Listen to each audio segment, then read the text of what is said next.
Explain sikit untuk summary X50 baru. Okay, first dia stylish design lah. Lepas tu dia punya performance, outstanding safety dengan dia punya intelligence, so dengan dia punya total comfort. So ni 5 key point untuk X50 baru. Benda first yang paling unik, dia ada voice command yang bahasa Melayu. Sebelum ni bahasa Inggeris kan. Lepas tu kita boleh ikut dialect tu juga. And then kalau kita compare dekat dalam dia punya B segment untuk SUV, kita ada auto park assist. Lepas tu kita punya gear knob dah pakai yang shifter tu. Lepas tu dia ada adaptive driving mode, okay. Lepas tu kita ada transparent sun visor, and then kita ada storage yang bawah dekat center console yang besar tu. Mostly kereta tak ada kat benda tu lah.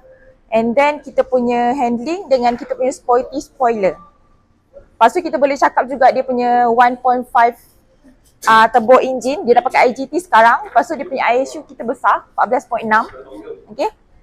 Lepas tu kita Proton Link kita dah upgrade 2.0 punya. ADAS pun dah pakai level 2, kita ada ambient light juga. Okay. Lepas tu kita punya gearbox sama lah, masih pakai DCT. Kita punya voice command, kita ada steering mode selection. Okay, driving mode lain, untuk steering mode lain. Then kita memang ada online navigation, kita ada music streaming, kita ada focus, okay. Lepas tu kalau korang perasan kita punya exhaust ada 4. Okay. Lepas tu kita dual tone interior tu untuk yang flagship lah, sebab atas hitam, bawah dia body colour lain. Contoh hitam hijau ke hitam putih. Lepas tu kita ada panoramic sunroof and kita punya turning radius kecil. Okay.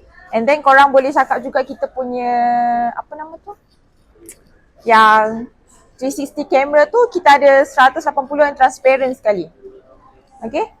Then kita ada wireless charger. Kita ada 12 parking sensor dengan kita punya ADAS, kita ada traffic sign, kita ada rear collision, kita ada door opening collision dengan kita punya TPMS.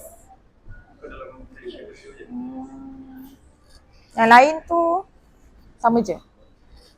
So tu poin-poin baru yang kita boleh bagi tahu customer kita lah. Tak semua BSUV kereta ada juga. Macam brand lain tak ada yang ada pada kita.